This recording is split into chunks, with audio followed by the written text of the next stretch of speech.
Hello again, everybody, and thanks for joining us for Faces of Tourism, brought to you by the Maryland Tourism Coalition. I'm your host, Chris Reel, and our guest today is Alicia Dennis.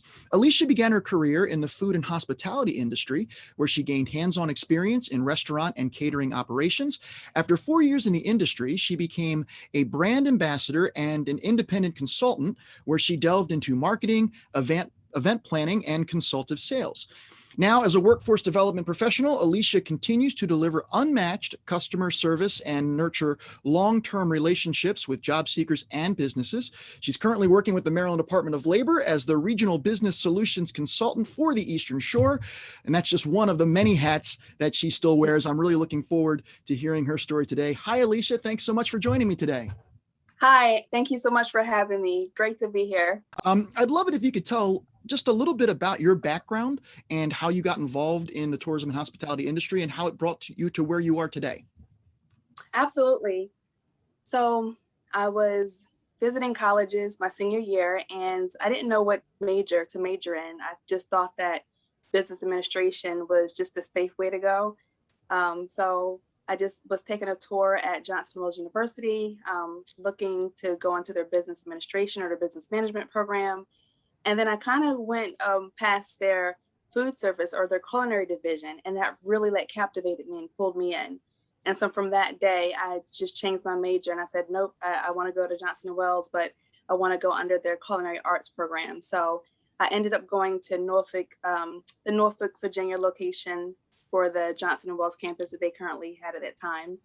And I had received my associates in culinary arts, and then I went on for another 2 years to receive my bachelor's in food service management. And so after being in that industry for several years, I would say 4 years post-graduation, I became a single mom, and I realized quickly that I couldn't have a 9 to 5 in that industry with weekends off. So that's how I kind of stumbled into workforce development where I am today. Talk a little bit about that workforce development job that you're doing now with Mhm. the Maryland Department of Labor and how tourism and hospitality fit into your current role. Absolutely. So, of course, I'm still a foodie and I still love culinary arts. It still runs through my blood. And I work with various industries on the Eastern Shore and the region just to help with their recruiting and retention and their training needs, for example. And one of the things that I do get to do is I get to sit, for example, I'm on a task force and for the hotel and the tourism industry with Ocean City, and we're just trying to figure out a way or strategize a way to help that industry bounce back. So I still get to work close to the industry, even though I'm not working inside of the industry. So we still speak the same language. Yeah, absolutely. Of course, tourism is such a huge part of the Eastern Shore's economy, particularly over there in Ocean City. What is Mhm. your outlook post-COVID? You mentioned helping the Mhm. industry bounce back. So what do you think we have to look forward to? Well, I'm not an economist by no means, but I get a sense that a lot of people are ready to just get back outside. I'm pretty sure they're tired of making the same meals over and over, especially if they have children and they got to cook 2 or 3 times a day. So I think that people are ready to get back outside. And I just want to make sure that our industries are ready to receive that traffic that are coming into the area, even if it's just a backdoor what they call a staycation. I think the tourism industry is going to boom because people we want to get back out, smell the fresh air, soak in some vitamin D from the sun, especially those households like mine that has a caboodle of kids. Yeah, absolutely. Let somebody else do the cooking for a little while, right? Exactly. What would your advice be to someone who's considering a career in tourism or hospitality? Well, my first advice would be to try to get the experience before you actually invest financially through a community college or a trade program. I remember just being my first experience in the industry was as a breakfast cook, but I realized quickly that I was not interacting with the customers, and I wanted that customer interaction. I wanted to see their faces when I presented my cuisine or my meal. And so through rotation and cross training in the industry, because you'll find out quickly that when you start in a position in the industry, you are cross trained. You don't just stay in that one particular spot because there's needs in other offices or divisions or around the kitchen, for example, if you work culinary. So I found that I worked with catering and I loved it. So catering and banquets was my niche.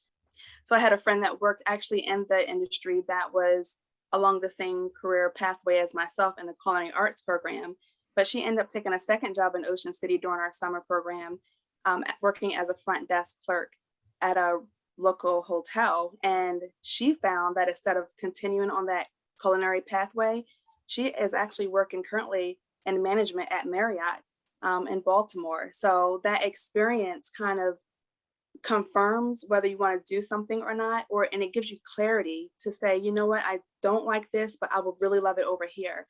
And then from there, you could look at apprenticeship opportunities. Maryland, I know, has an apprenticeship opportunity in the hotel lodging industry so that you can actually earn while you learn the trade. Also, I would advise someone to connect with their American Job Center in the area because you'll have those career counselors there to let you know what programs are available in the area. They might have a training program where it's an out-of-pocket cost to that person for you to gain experience, or they could have on-the-job training experiences. So definitely connect with the American Job Center, and that career counselor can give you that information alongside labor market information so you'll know what jobs are hiring, how much the pay is going to be, what skills, what credentials that you'll need to go into that industry. Great advice. And we'll get the contact information for those organizations that you mentioned and make sure that we share those with everybody. Right on. So if you were advising a visitor to Maryland that was coming to our state, what would be on your can't miss list for those visitors? So this is going to be a biased answer, but you definitely cannot miss a foodie tour. So jump on a foodie tour. I know that Ocean City has a foodie tour. I live close to Ocean City, which is why I referenced them. So they do have a foodie tour. We could just leisurely visit those restaurants that are locally owned, taste that delicious, exquisite food, soak in some sun, smell the ocean, and really just find out about the area and the just some of the hot spots that are in that area. So yes, foodie tour is a must.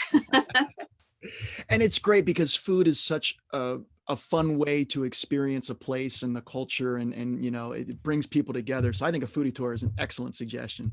Yeah, awesome. Yeah. Well, Alicia, I really want to thank you for taking the time to talk to me today and share your story. We really appreciate it. We'll make sure we get that information out there for the folks watching this. They can learn more about the Maryland Department of Labor and your role with them. We'll make sure that we get information out there about the American Job Center as well, so anyone interested can begin to pursue a lifelong and fulfilling career in tourism and hospitality. Absolutely. Well, Alicia, I really appreciate it. Thank you so much. All right. Thank you for having me. Take care.